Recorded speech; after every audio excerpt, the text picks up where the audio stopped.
mai kako e nā hoa makamaka, mai ka puka nā kala I kahikina a ka velo na kala I ka mohana, mai ka ho'okui a ka halawai, mai ka moana hohonu a hiki loa ka oe oina o nā mauna a wakea.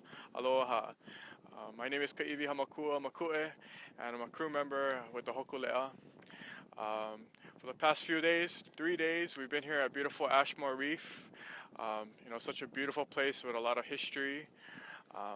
When we first towed here 3 days ago, it was really interesting that we saw probably about a dozen sea snakes, as you guys might have saw in our pictures and posted in the earlier blogs.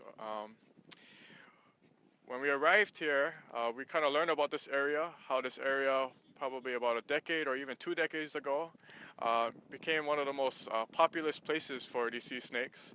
We learned that about 13 different species exist here, and there was probably about 40,000 different sea snakes counted here in this area. Australian officials even said that if you came here with your boat or with your canoe, you couldn't even get off of your boat because there were so many sea snakes around your boat or your canoe. When we arrived here for the past 2 days, and that we've been here for the past 2 days, we actually didn't even see any sea snakes, which we find really interesting. But we saw a lot of different other animals and organisms here.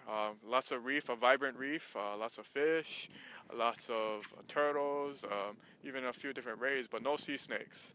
And so that kind of just raises questions about, there obviously has been a change over the past decade. And we don't know why, but that was just a really interesting observation that we saw, and that maybe we can bring more awareness about how come we don't see any sea snakes in probably the most populous area in the past decade.